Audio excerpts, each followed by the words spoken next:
Hello अस्सलाम वालेकुम and welcome to टेकवा। दिस इज़ साद असलम और आज हमारी वीडियो का टॉपिक है जावास्क्रिप्ट कंडीशनल्स।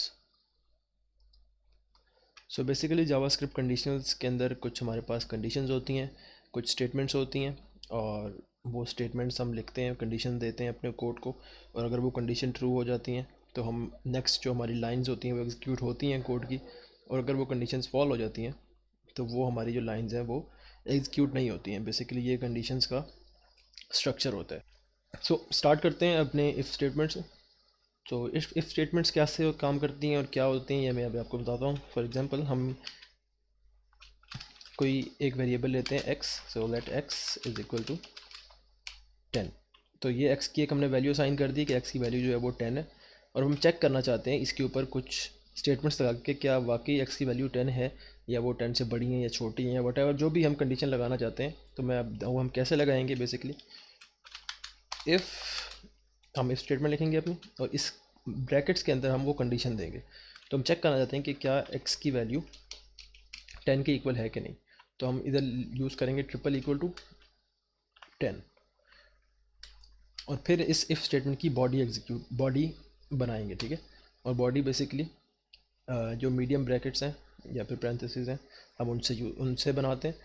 तो हम बेसिकली क्या कह रहे हैं कि इफ़ ये स्टेटमेंट ट्रू होती है यानी कि if x is equal to 10, अगर इफ़ एक्स की वैल्यू 10 के बराबर है तो बेसिकली क्या करें वो जो भी कोड हम इसके अंदर लिखें वो एग्जीक्यूट हो जाए। सो कंसोल लॉग हम कहते हैं जी x इज़ इक्वल टू 10। इसको सेव करते हैं। सो जैसे ही हमने इसको सेव किया तो हमारे पास आउटपुट में कंसोल लॉग यानी कि जो भी हमने इधर कंसोल के अंदर जो भी हमने लिखा हुआ था वो हमारे पास एग्जीक्यूट हो गया। और वो एग्जीक्यूट क्यों है? क्योंकि हमारी जो इफ़ स्टेटमेंट थी वो ट्रू थी।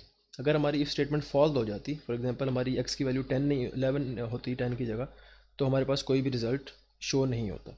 ठीक है। और अब मैं आपको बताता हूँ कि मैंने ट्रिपल इक्वल टू इधर क्यों यूज़ किया। सो बेसिकली जावास्क्रिप्ट जो है इसके अंदर डाटा टाइप्स जो हैं वो नहीं होती हैं। ठीक है। जैसे कि बाकी लैंग्वेजेस में हम बताते हैं कि हमारी जो भी वेरिएबल है वो इंट है या फिर वो स्ट्रिंग है या फिर वो फ्लोट है या जो भी है, हम जावास्क्रिप्ट में वो नहीं बताते। तो जावास्क्रिप्ट में बेसिकली डाटा टाइप्स को चेक करने के लिए हम ट्रिपल इक्वल टू यूज़ करते हैं। फॉर एग्जांपल हम इधर करते हैं 10। ठीक है। उसको सेव करते हैं तो हमारे पास एक्स इज़ इक्वल टू 10 लिखा हुआ आ रहा है। लेकिन अगर मैं इधर डबल इक्वल टू कर दूँ, उसको सेव करूँ, तो अभी भी हमारे पास आंसर शो हो रहा है। लेकिन जावास्क्रिप्ट अभी इस जो वेरिएबल है इसकी डाटा टाइप चेक नहीं कर रही है, वो जस्ट देख रही है कि उसके अंदर डाटा क्या है और क्या नहीं है। सो अगर मैं इसकी डाटा टाइप को चेंज कर दूँ और इस स्ट्रिंग इसको नंबर को एक स्ट्रिंग बना दूँ। ठीक है। तो मैंने क्या किया, इस नंबर को एक स्ट्रिंग बना दिया, उसको सिंगल कोटेशन के अंदर मैंने उसको लिख दिया, मतलब वो स्ट्रिंग बन गया। इसको सेव करता हूँ। सो अभी भी ये कंडीशन हमारी ट्रू हो रही है। ठीक है। अब ये कंडीशन हमारी ट्रू इसलिए हो रही है क्योंकि हमने डबल इक्वल टू यूज़ किया। डबल इक्वल टू में क्या होता है कि वो डाटा टाइप चेक नहीं करता, बस वो देखता है कि जो डाटा है वो ट्रू है या फॉल्स है। लेकिन अगर मैं इधर ट्रिपल इक्वल टू लगा दूँ, सो अब इस स्टेटमेंट का मतलब ये है कि आपने चेक करना है कि एक्स जो है वो 10 हो और वो x जो है वो नंबर ही हो, वो x की जो डाटा टाइप है वो कोई चेंज ना हो। तो हम जैसे इसको सेव करते हैं तो अब आप देख सकते हैं हमारे पास कोई भी वैल्यू नहीं आई है। तो इसका मतलब उम्मीद आपको समझ आ गया होगा कि ट्रिपल इक्वल टू हम यूज़ करते हैं ताकि हम डाटा टाइप भी चेक कर सकें और साथ में जो वैल्यू है वो भी चेक कर सकें। तो मैं इसको स्ट्रिंग नहीं बल्कि नंबर ही रखता हूँ। अब सेव करते हैं तो हमारे पास ये आ गया। तो हमारे पास हमने देख लिया अगर इफ़ स्टेटमेंट हमारी ये ट्रू हो जाए तो हमारा जो ब्लॉक ऑफ कोड है, जो भी कोड हम लिखेंगे इसकी बॉडी के अंदर, वो हमारे पास एग्जीक्यूट हो जाएगा। अब हम चाहते हैं कि हम कोई और कंडीशन भी दें, यानी कि एक कंडीशन हमारी अगर समझें फॉल्स हो जाती है तो हमारे पास एक और कंडीशन हो जिसको हम चेक कर सकें। तो हम उसके लिए क्या यूज़ करते हैं, एल्स इफ। सही है। तो अगर हमारी x बराबर है 10 के तो हमारे पास ये कोड एग्जीक्यूट हो जाए, वरना फिर क्या हो कि हमारे पास एक और कंडीशन आ जाए। हम कहते हैं else if x is greater than 10। तो अगर x जो है वो 10 के बराबर नहीं है लेकिन अगर ग्रेटर है तो फिर क्या वो क्या करे, वो कंसोल लॉग करे x is greater than 10। So save करते हैं और x की वैल्यू को चेंज करके देखते हैं। सो अगर हम x की वैल्यू को ग्रेटर करते हैं 10 से, फॉर एग्जांपल हम इसको 22 करते हैं तो सर फिर वो हमें क्या, हमें कौन सी हमारी कंडीशन हो जाएगी ट्रू, हमारी जो एल्स इफ की कंडीशन है वो ट्रू हो जाएगी, और हमारे पास जो आंसर आएगा वो x इज़ ग्रेटर देन 2, यानी कि जो सेकंड हमने कंडीशन दी वो ट्रू हो रही है और वही हमारे पास कंसोल पे आ रही है। इसी तरह हम और भी बहुत सारी एल्स इफ स्टेटमेंट हम बार बार यूज़ कर सकते हैं, जितनी बार हम चाहें हम यूज़ कर सकते हैं। फॉर एग्जांपल हम कहते हैं एल्स इफ, अगर ना वो बड़ा है ना वो छोटा है, हम कहते हैं कि अगर x बराबर है फॉर एग्जांपल 15 के, ठीक है, तो फिर क्या हो, फिर हम कह दें जी कंसोल लॉग x इज़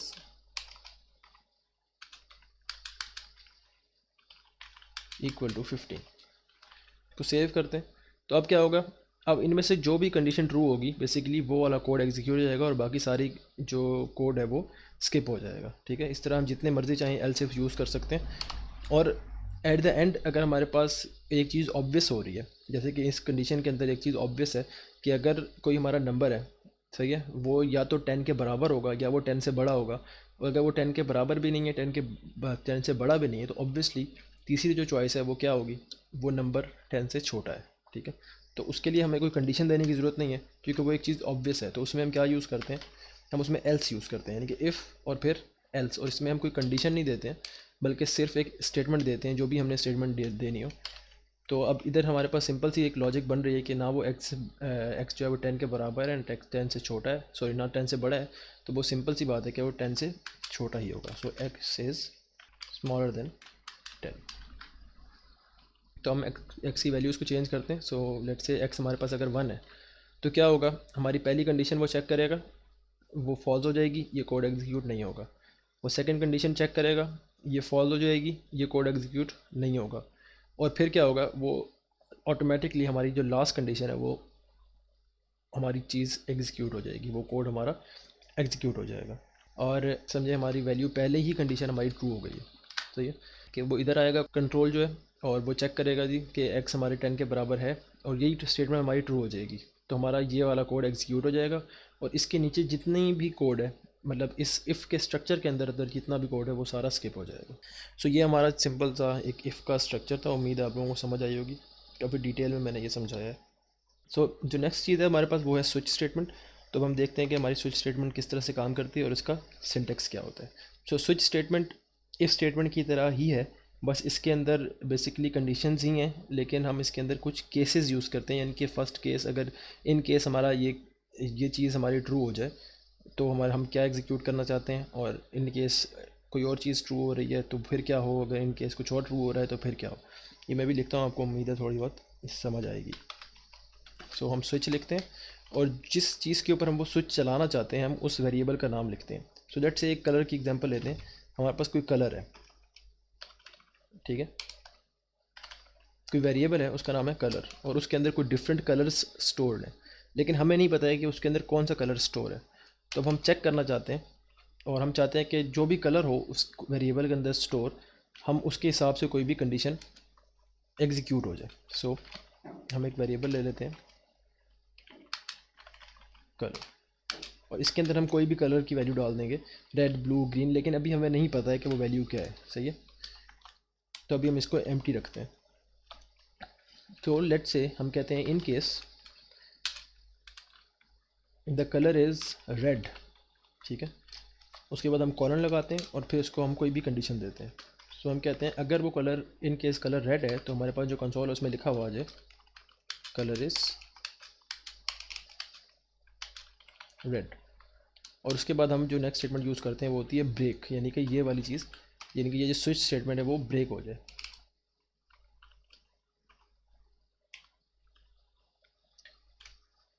इसके बाद हम इसको सेकंड केस देते हैं। सो केस इन केस जो कलर है वो ग्रीन है, फिर से कॉलन और हम इसको कंसोल लॉग, यानी कि जो भी हम इसको आउटपुट लेना चाहते हैं उससे हम कहते हैं जी कलर इज़ ग्रीन। हम इसको थर्ड केस दे देते हैं, इसको ब्रेक करेंगे पहले। ब्रेक का बेसिकली मकसद ये होता है कि हम इस स्विच स्टेटमेंट से ब्रेक करना चाहते हैं, यानी कि निकलना चाहते हैं। तो जब भी ब्रेक जैसे ही एग्जीक्यूट होगा हमारी जो कंट्रोल है वो स्विच स्टेटमेंट से बाहर आ जाएगा। इसकी बॉडी से बाहर आ जाएगा। ओके, थर्ड केस देते हैं, केस हम कहते हैं जी पिंक। तो इन केस अगर हमारा जो कलर है वो पिंक है तो फिर क्या हो जी, हम इसी लाइन पे भी लिख सकते हैं, जस्ट वो कोड थोड़ा क्लियर हो, समझने में आसानी हो, मैं इसलिए उसको सेकंड लाइन पे ले जाता हूँ, कलर इज़ पिंक। ठीक है, और इन केस इसको ब्रेक करते हैं, और इन केस हमारे पास ना तो वो कलर पिंक है, ना ग्रीन है, ना रेड है, तो हम इसको एक डिफ़ॉल्ट दे देते हैं कि भाई एक बाय डिफ़ॉल्ट जो हम स्टेटमेंट चाहते हैं कि वो एग्जीक्यूट करे अगर कोई भी हमारा केस ट्रू ना हो। तो हम कहते हैं जी by default console log colour is unknown. इसको सेव करते हैं, तो अभी हमारे पास लिखा हुआ है कलर इज़ अननोन, क्योंकि हमारे पास जो कलर का वेरिएबल था जो हमने लिया था वो बेसिकली खाली था। ठीक है, यानी कि वो एक एम्प्टी स्ट्रिंग था। तो हमारे पास क्या हुआ, उसने चेक किया पहला केस, वो हमारा ट्रू नहीं हुआ, फिर उसने सेकंड केस चेक किया, वो ट्रू नहीं हुआ, इसको मैं ग्रीन कर दूँ, सेकंड केस उसने चेक किया वो ट्रू नहीं हुआ, और थर्ड केस भी ट्रू नहीं हुआ। तो उसने क्या किया, बाय डिफ़ॉल्ट जो एक हमने एक डिफ़ॉल्ट दिया हुआ था कि अगर कोई भी केस हमारा ट्रू ना हो तो हमारे पास ये स्टेटमेंट हमारी एग्जीक्यूट हो जाए, तो हमारी ये वाली स्टेटमेंट एग्जीक्यूट हो गई। तो हम इसको कोई ना कोई कलर देते हैं, लेट्स से हम इसको कलर देते हैं ग्रीन। सो हमने कलर उसको ग्रीन दे दिया। सो अब वो चेक करेगा दोबारा से, केस रेड नहीं है जी, केस ग्रीन यस, तो हमारे पास एग्जीक्यूशन हो जाएगी और हमारे पास लिखा हो जाएगा the colour is, sorry for the spelling mistakes, तो हमारे पास लिखा हुआ आ जाएगा द कलर इज़ ग्रीन। इसी तरह हमारी ये हमारी अगर पिंक होता कलर तो हमारे पास पिंक लिखा हुआ आ जाता है, अगर हमारे पास रेड होता तो हमारे पास रेड लिखा हुआ आ जाता। सो ये हमारी सिंपल सी स्विच स्टेटमेंट थी जो कि केस और ब्रेक्स के ऊपर काम करती है। इसके बाद हम देखते हैं कि जो हमारा इफ़ स्टेटमेंट है, बेसिकली हमारे पास एक शॉर्टर इफ़ स्टेटमेंट है, यानी कि जो इफ़ स्टेटमेंट हमने पहले देखी थी उसके एक शॉर्ट वर्जन है समझ लें, जिसको हम टर्नरी ऑपरेटर कहते हैं। ठीक है, तो हम देखते हैं कि वो हम किस तरह से यूज़ करते हैं और किस तरह से वो काम करती है। सो द टर्नरी ऑपरेटर या फिर शॉर्ट हैंड इफ़ स्टेटमेंट, इसमें क्या होता है कि जिस तरह से हम लिखते हैं अपना इफ़ और उसके बाद हम कोई कंडीशन देते हैं, let's say x is equal to 10, तो हमारे पास ये भी ये कोड जो है वो एग्जीक्यूट हो जाए जो भी हम इधर कोड दे रहे हैं। ठीक है, और फिर एल्स अगर वो नहीं हो रहा, सही है, तो हम उसको कोई एल्स स्टेटमेंट दे देते हैं, हमारे पास ये कंडीशन कोई भी हम जो भी दे रहे हैं वो एग्जीक्यूट हो जाए। सो इसका एक शॉर्ट हैंड जो है नोटेशन वो होती है हमारी टर्नरी ऑपरेटर। ओके, तो अब हम देख रहे हैं अपने टर्नरी ऑपरेटर या फिर शॉर्ट हैंड इफ़ हमारा ऑपरेटर है वो हम किस तरह से यूज़ करते हैं। तो लेट्स से हम एक नंबर लेते हैं, नम इज़ इक्वल टू 10, और हम चेक करेंगे क्या ये नंबर 10 के बराबर है या नहीं है by using the short hand if statement. तो शॉर्ट हैंड इफ़ के लिए हम क्या करते हैं, हम एक वेरिएबल लेते हैं, so let's say answer is equal to, और अब हम इधर अपना टर्नरी ऑपरेटर यूज़ करेंगे। तो हम चेक कर रहे हैं नम को, so num is equal to 10। So in case num is equal to 10 है, यानी कि अगर नंबर जो है हमारा वो 10 के बराबर है, देन इस क्वेश्चन मार्क यानी कि टर्नरी ऑपरेटर का मतलब होता है देन हमारे पास क्या चीज़ एग्जीक्यूट हो, जो अगर ये कंडीशन ट्रू हो जाए तो हमारे पास क्या हो, हमारे पास कंसोल लॉग यानी कि कंसोल पे हमारे पास लिखा हुआ आ जाए 10। ठीक है, और फिर उसके बाद हम इसको एल्स कहेंगे। तो एल्स के लिए हमारे पास कॉलन होता है, तो जैसे ही हम कॉलन यूज़ करेंगे, इस कॉलन का मतलब होता है एल्स, हमारे पास कंसोल पे लिखा हुआ आ जाए नॉट 10। तो अब हम इसको सेव करते हैं, तो हम देख सकते हैं कि हमारा नंबर क्योंकि 10 है तो हमारे पास कंसोल पे लिखा हुआ आ गया है 10। और अगर हमारे पास फॉर एग्जांपल नंबर 10 नहीं है, नंबर हमारे पास 0 है, तो हम देख सकते हैं कि कंसोल पे हमारे पास लिखा हुआ आ गया है नॉट 10। सो बेसिकली क्या हो रहा है कि हमारी इफ़ स्टेटमेंट इधर एग्जीक्यूट हो रही है, यानी कि वो चेक कर रहा है if number is equal to 10 then हमारे पास ये चीज़ एग्जीक्यूट हो जाए, अगर ये चीज़ ट्रू है तो हमारे पास ये एग्जीक्यूट हो जाए, एल्स अगर ये चीज़ फॉल्स है तो हमारे पास ये वाली स्टेटमेंट जो है वो एग्जीक्यूट हो जाए।